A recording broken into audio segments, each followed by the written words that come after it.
Welcome, friends. Grab your favorite cup of tea, coffee, or cocoa and settle in for Sips from the Sip from the Utica Institute Museum. Sips from the Sip is all about sharing the history of little-known people and places in Mississippi. We're serving up truth, justice, with a dollop of sass. I'm your host, Jean Green. Today's episode is the 35th of a multi-part series of readings and discussions from the book, Black Man's Burden.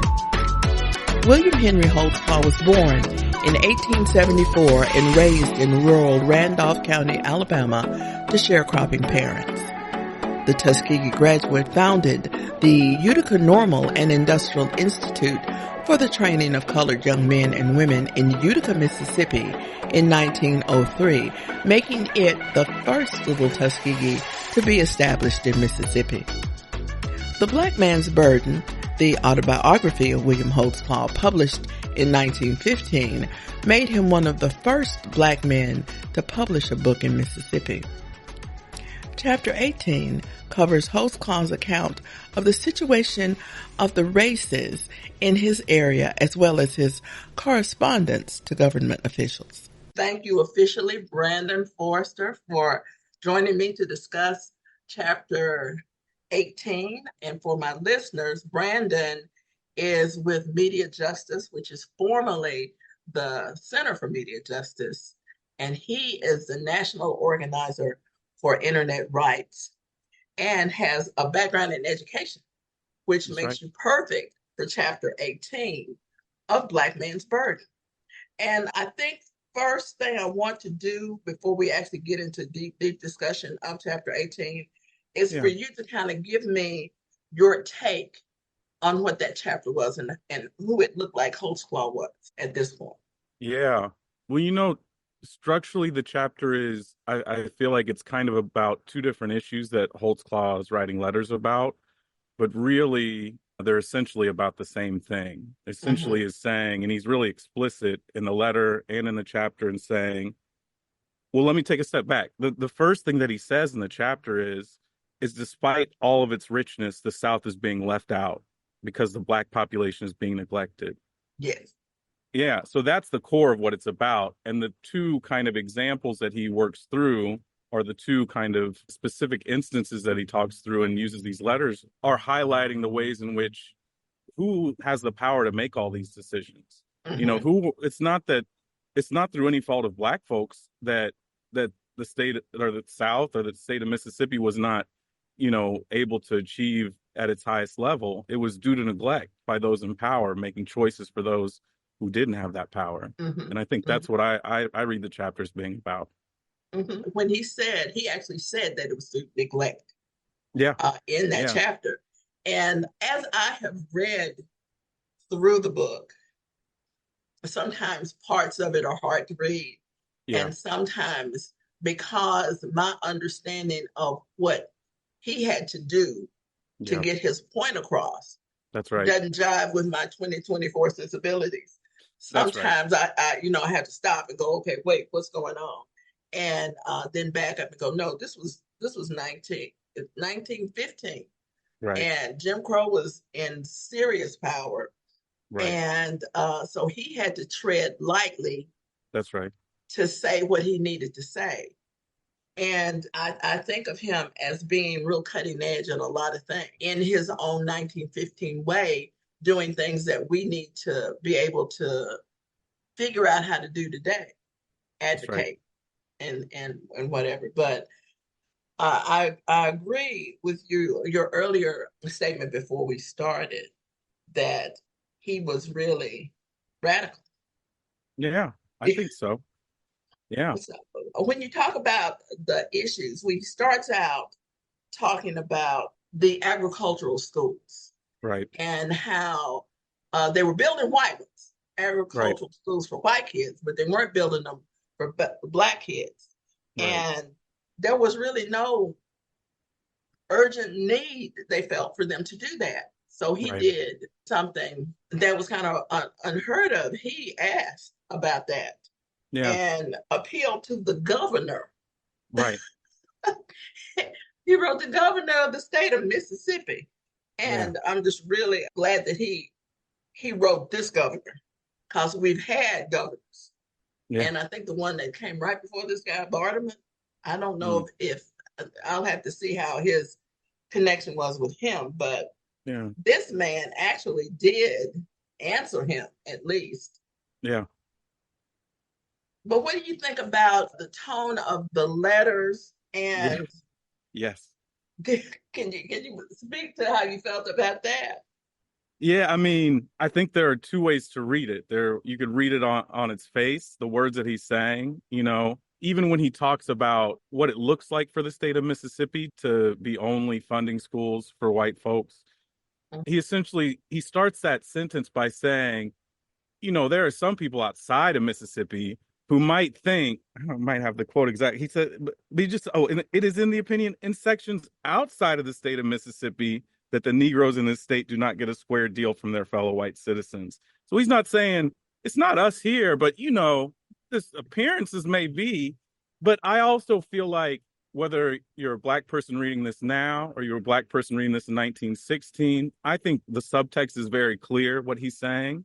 And I think when we get to the second topic, he talks about lynching and mob violence, that becomes even more clear. Yes. Yeah. I was really interested in this section of it. I was interested in the whole book, but in this section of the chapter, when I was reflecting on what Barterman had said when he was approached about spending money for education for black folks, and he said that it was nothing to take the taxes of black folks and it was better spent That's right. educating white kids. And I'm like, really? Just said that out loud and actually meant that. Yep. So even though others weren't maybe vocalizing it, they were still creating laws and opportunities for whites that they were refusing to do for black folks. And that's right. He mentions here about a black man who refused to pay his taxes because they were taking this, taking his tax money and not using it for his community. That's right. They still do this, right? Yep. Absolutely. Tax money is still taken and spent on communities that are not us. Right. We were dealing with most recently a suit that came before the Supreme Court in February, the Mississippi Supreme Court, about $10 million Lynn Finch wanted to take from public schools and put into private schools. $10 million. Yeah. And I think they went ahead. I kind of blanked on that because I was so upset, but they went ahead and let her do that and okayed that. There were protests. The NAACP protested, the Mississippi Association of Educators, other groups. And so the mindset is still here.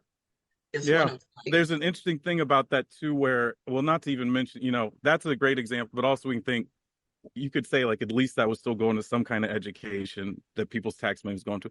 I guess that's better than going to Brett Favre's daughter getting a volleyball court, which is where money that's supposed to help families that need support in eating. That's true. They're taking that money to build volleyball courts for multimillionaires. What was the method Black people had to voice what they wanted? And he mentioned that he asked for I think the quote is, "I believe you will find it easy to excuse the liberty I may seem to assume in thus addressing you. Mm-hmm. When you remember that this means a petition is the only way my race has of making its wants known to you." There was no other way that could be done that would not end in a method that was not beneficial. Right. And this is after Reconstruction, right? Yeah. Because it's not that this is a time in which there had never been Black folks in the South that were part of government, that had some kind of power, that were able to vote. So this is after that change, right? That is correct. It is after that. We're talking in the early 1900s. And so they'd already had the Constitution of 1890 that stripped all of that from Black folks. And they then wrote into the Constitution the Black codes and established Jim Crow. And so this is after all of that. Right. And he was trying to work his way through using the methods that Booker T. Washington put upon his folks to use in order to circumvent the process and get to the people that they needed to get to. Right. So he is doing what he was trained to do and what he had the temperament to do, and Right. that was to actually stand up and go forth and talk to the head government official in the state Right. and lay out in no uncertain terms what was needed, what the questions were, and how it looked to, as you said, outside folks. We're Right. not just talking about folks in Mississippi, but folks Right. who look outside. And he mentioned that he is speaking from experience because he has had personal contact with people in many states, from Right. Mississippi to Maine, because he's Right. always going up the East Coast to Yep. do those fundraising tours.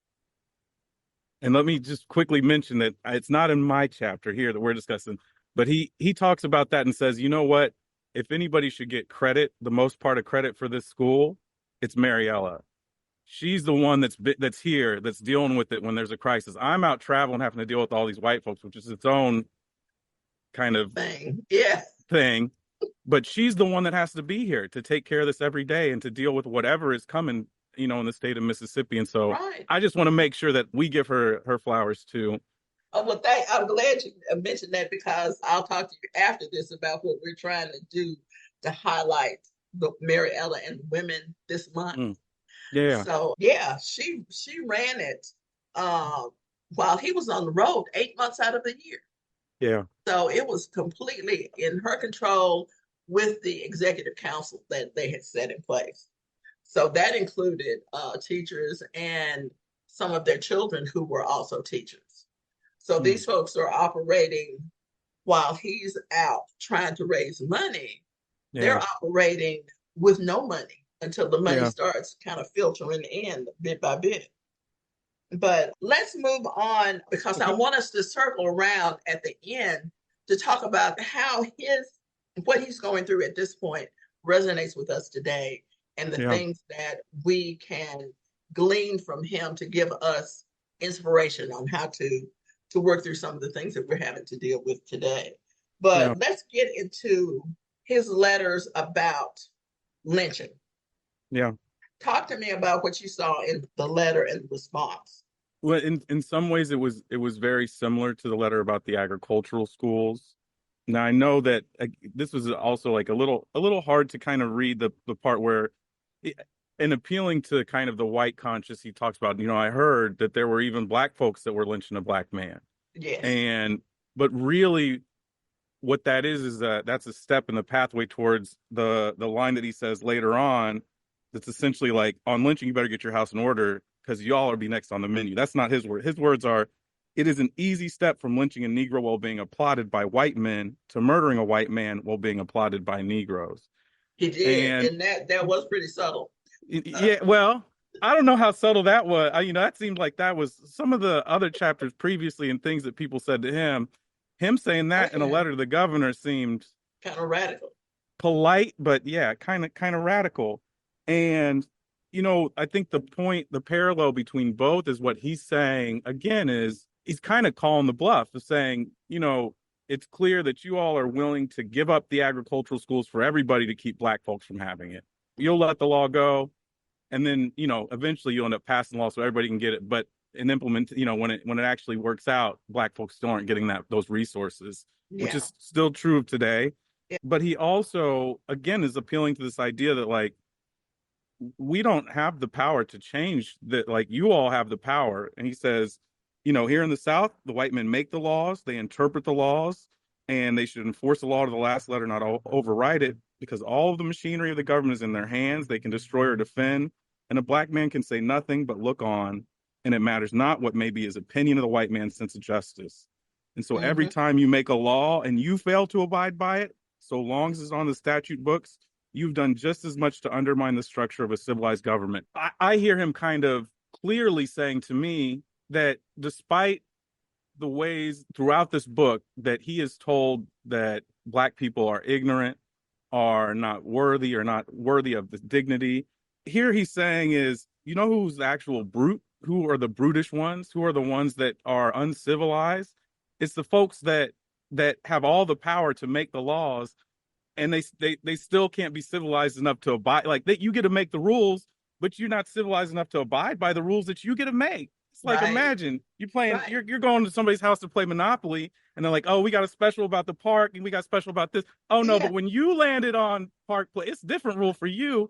That rule's Right. only for me. It's like, yeah, and that's throughout, and I feel like, that's very parallel with today. Obviously, there's more representation in government at the federal level, at the state level, however you want to look at it. But at the end of the day, the power structure in Mississippi is a white power structure, and they'll Yes. do anything that they can to maintain that at the Yes. expense of the white population of Mississippi. And that's true of the Exactly. federal government too. As much as we, might want to think, Obama saved this, we're post-racial. I mean, obviously we're not. Trump No. showed us that.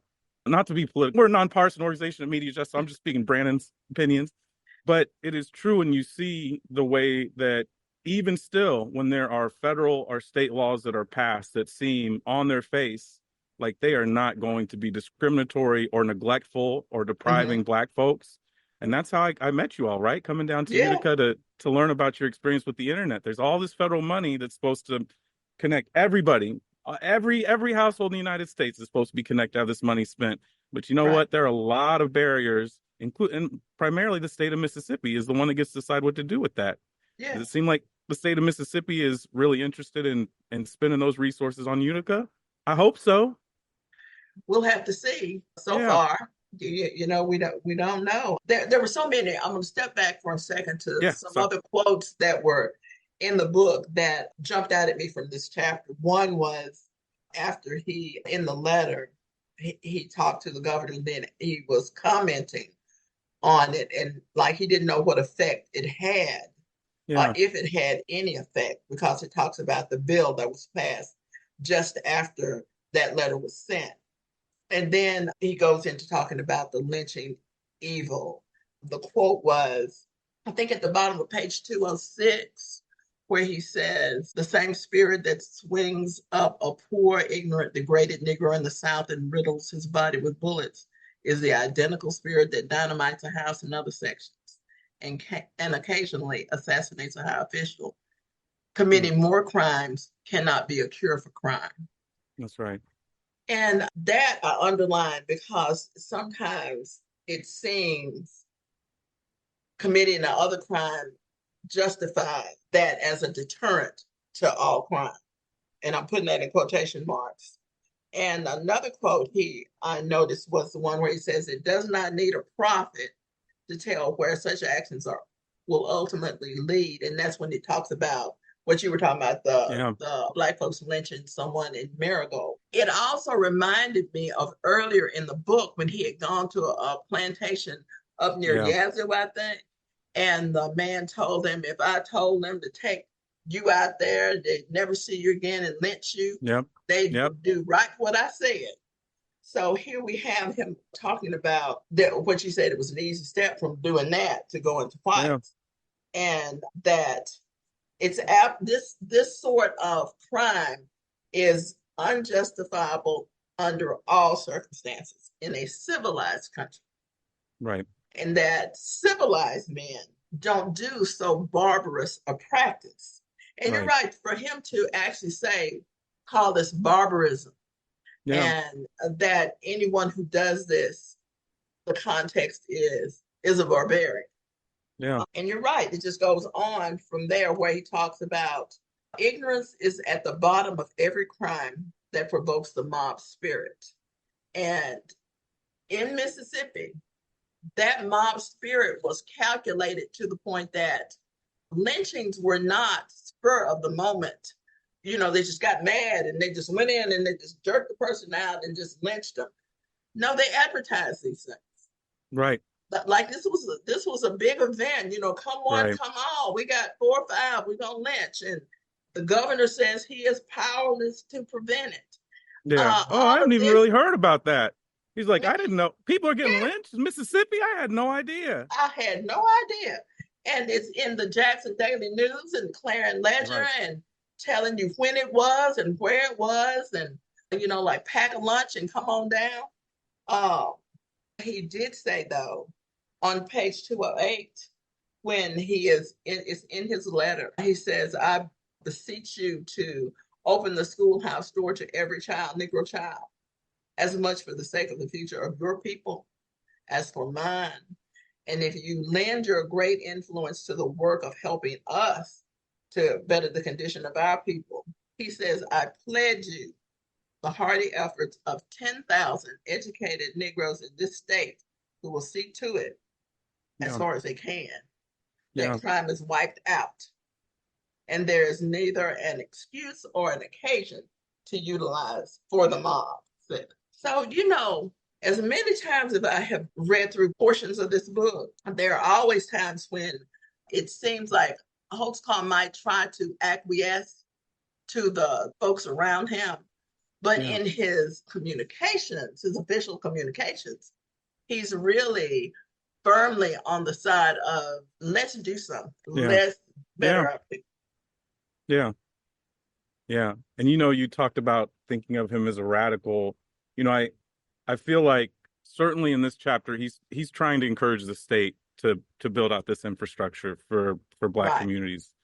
But what he's been doing and what he ends up doing is something that's similar to what Marcus Garvey was trying to do. It's something that's similar to what Malcolm X was trying to do, right? He said it wasn't about segregation for the sake of segregation. It was about realizing that if you're not going to include us in this society, other than in all of these awful, harmful ways, then we're going to have to build our own. We're going to have to figure out how to do this. And I think that also speaks to why the school was about industry and agriculture. It was about giving people everything that they needed to be self-sufficient, not just to be good workers in the system. Right. It was about how can we have everything we need to have a community? How can we have people that are trained to print? How can we have people that are trained to, all of these things that were the edge of technology at the time was about how if we're not going to be able to be a part of your society only by your determination, then we're going to have to figure out how to do it for ourselves, which doesn't mean he's going to stop asking. Right. He did. He had the power plant. He had the water system. He had they were training nurses. So they were going to have people that had to give healthcare. Yeah. Provide healthcare for the community. They had teachers going around showing people how to clean their homes, how to make sure that they had food prepared properly. Yeah. So he was doing all of those things to create not necessarily an insular community. That's right. But a self-sufficient community. Yeah. But and what I wanted you to talk about too was, and that's what you're doing, is bring it to 2024 for us. So we've got this example of a man from 121 years ago. Yeah. Who was doing things then that we need to get back to now. And some of us are working towards that. But how do we use his example as an inspiration for us in our connectivity, say? Yeah. Well, if I had the answer that would solve it all, it would be solved. But I think there are certainly lessons that we can take from him. One is, you got to write that letter. You got to try to hold folks in power accountable, even when you may not believe that it will happen, or even when you are uncertain. Just like that, the example of the man who didn't pay his taxes. I'm not telling people stop paying your taxes until you get internet in Utica, because in some ways the courts may have gotten even worse, than they were back then. But he is willing to try to work the system that exists in order to benefit his community. We should all be willing to do that, Right. And so, but also, I think that he understands that fundamentally that neglect and deprivation is not something that's going to go away, and that the system is never going to be built for communities like Utica, whether that's in 1915 or 2015 or 2024. Right. And it's not to say that Utica or other places are not, can't be great, thriving communities. It's just like, don't expect the state to be offering a lot of help in achieving that. Exactly. Yes. That's what I really see as his example. Yeah. Yeah, I'll ask them to help us, but we got to help ourselves.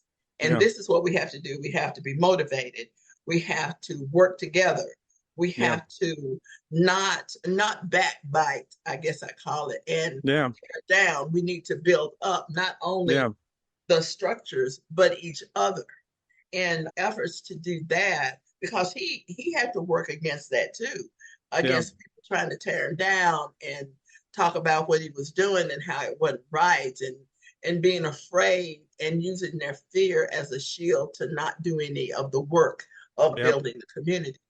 Yeah. The other thing he did too, Brandon, is he led by example. Yeah. And he didn't just tell people what to do, he showed them. Yeah. And he didn't just talk the talk. Yeah. He put his intent into words, and that he then gave to the people in power. And like you said, he might have felt that that wasn't going to work or Yeah. come about, but it didn't stop him from trying. Yeah. And sometimes I see where, and I've had it said to me, why are you doing all this talking? The white folks ain't going to let you do, Yeah. Yeah. well, that doesn't stop me from asking. I That's right. have the right to ask the question. I Right. have the right to expect that this community would get help, that we That's would right. get, as you said, Right. the internet, we would get connectivity, because connectivity is the new gate. That's right. If we don't get through that gate of connectivity, we're going to be left behind, just as if the folks in Holtzclaw's day didn't get that training and that education. That was a block to them advancing. Yeah. So everywhere we go, there's going to be gates that we have to try to get through. And we Yeah. can stand there and look at the gate and go, well, there's a gate there, and Yeah. I don't know what we're going to do. Or you can, see what the lock is and try to pick it. Yeah. Yeah. And you got So, to bring your friends to pick it with you, though. It's yeah, not something that can do on your own. that's right. He, I think another thing that was really important for his work was, the model that he was fighting against was sharecropping, where people Yes, were in persistent poverty. And even after seeing the example of his father not being able to succeed after I'm going to buy my own land, I'm going to run my own right. farm, and I'm not going to be a sharecropper. And Mhm. I feel like in a lot of ways that probably inspired him to care so much about understanding and having this, not being agricultural, it's just something that you're doing, just out there, putting around in the dirt with the shovel. Right, You have to know technology, you have to know technique, you have to know what you're doing. But right. all of that was about ownership, having a Mm. place that you own. And you see that that's what the school is doing, is it's teaching people and it's helping people to figure out, how can you own your parcel land? And the school was parceling off parts of the school's land to folks, Yes, right? that's right. Yeah. That's exactly right. They also had and we've talked in earlier chapters about the teachers extension movement, and Yeah. others have talked about that modeling of what needed to be done, Yeah. going out and showing people, having them work towards the land, and then having them in the farmers conferences testify about their Yep. process, how they Yep. did it, so that other people could see a way clear to do it. And even in that, there were people who were opposing it. Well, how long did it take? And that sounds like a lie. There's Yeah. Yeah. always going to be opposition. Yeah. But he is an example of how you transcend that. Yep. And to me, where I'm sitting on this campus, this is a lesson that needs to be reiterated, Yeah. that just because we are at this point today does not mean we are sliding off the hill into oblivion. That's We right. can check this, back up and regroup, and then attack it from another way. One thing that, and I'm not trying to belabor the point, but one thing that I would like people to do Yeah. is not be discouraged by hearing one no. Yeah. You try to do something, someone tells you no, and you go, oh well, that's it. Well, you might as well go to the house. Yeah. Instead, ask that question another way, or persist. It's Yeah. persistence and consistency Yeah. that can push through a lot of the time. That's right. Yeah. Anyway, That's what I was Well, thinking. no, I think that's right. And my job is to be an organizer. And Right. in whatever form of organizing you do, you're getting a lot of no's, whether it's, you're knocking on doors to try to tell people about an election, you're knocking on doors to try to help people form a union. You get used to it. Makes dating a lot easier when you're an organizer because you're just used to people telling you no, and you just let it slide right off you.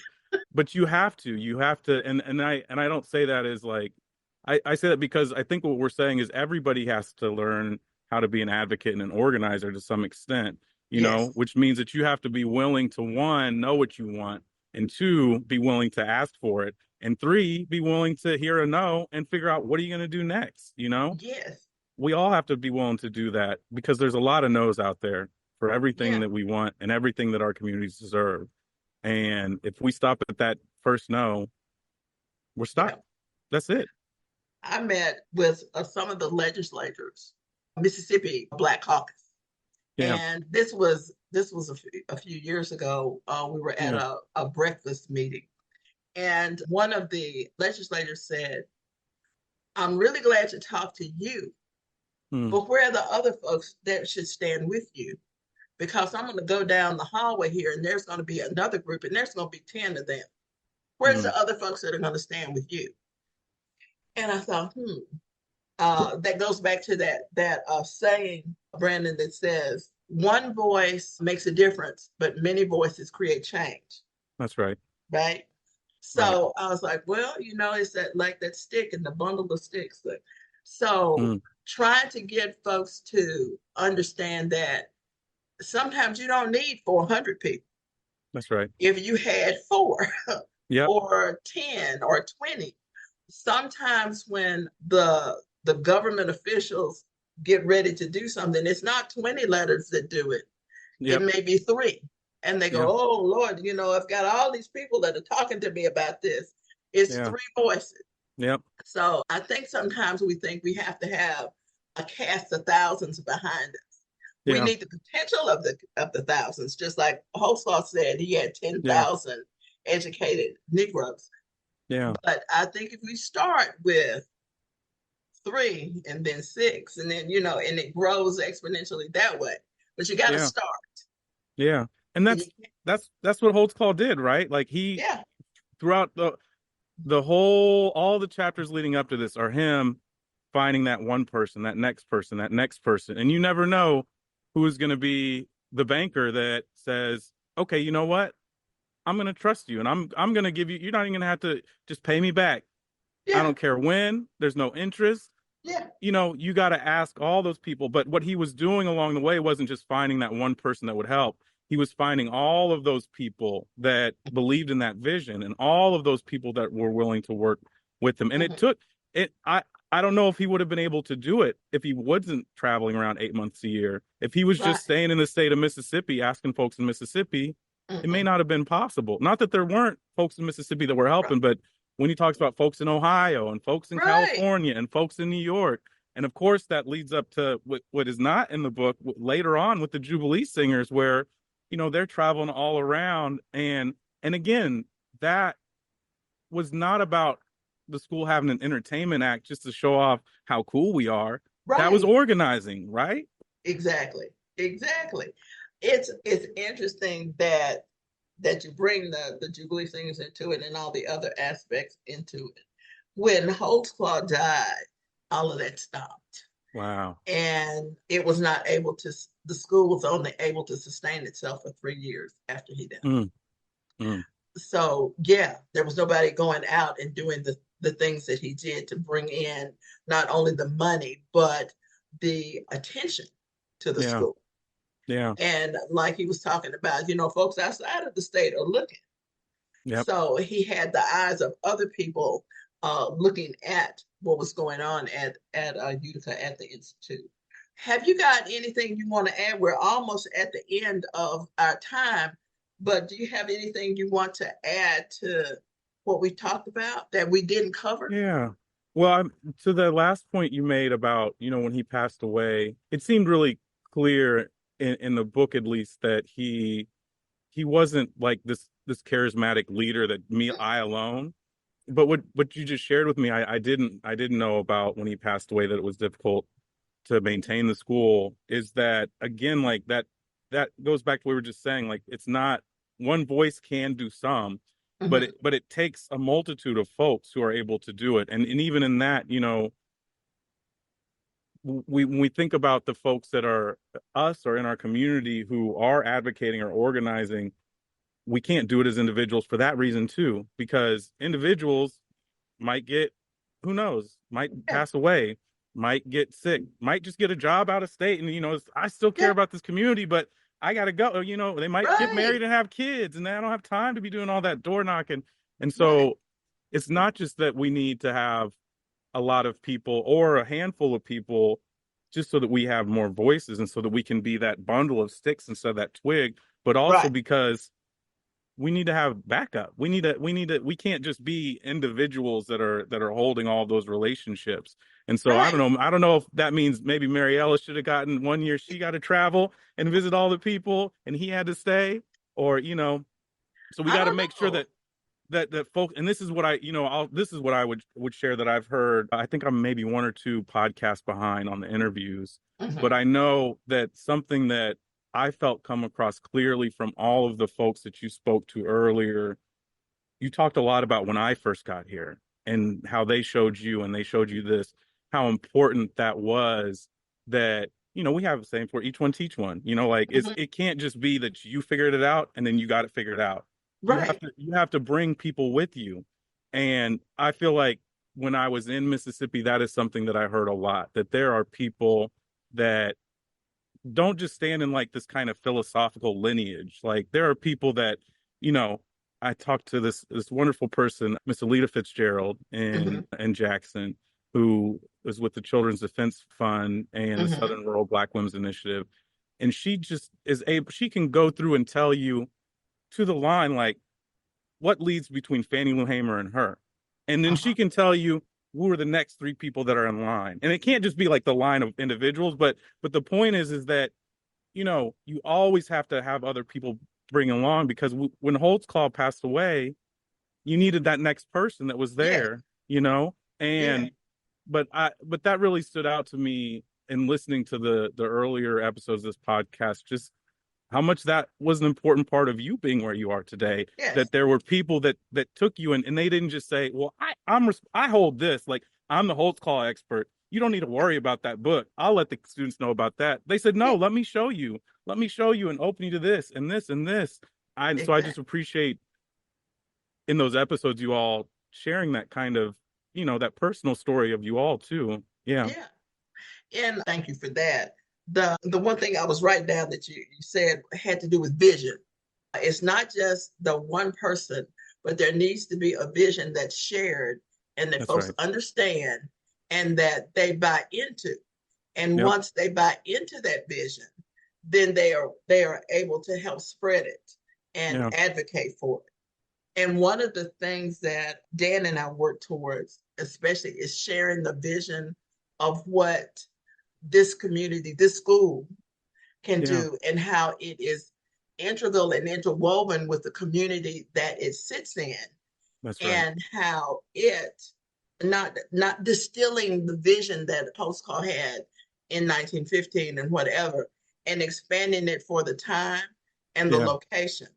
So trying to get that across is interesting, and I'll Yeah. mention that we do try to take groups Yeah. and pull them in and take them on a tour, kind of like we did with you when you came. Yeah. This is where we are. This is where we came from. This is Yeah. what it means for you. Can you see where what he did and what that means for you and what you can share? Yeah. Some of them, it just, but a lot of them think about it enough to come back and talk about it. And Yeah. one or two will come in and discuss it. Mm. So what did I don't know if I told you this when you were here, but I subscribe sometimes to the starfish theory. I may not Okay. save them all, but I can get one Yes. to throw one back. So thank you for saying that, Brandon. I appreciate it.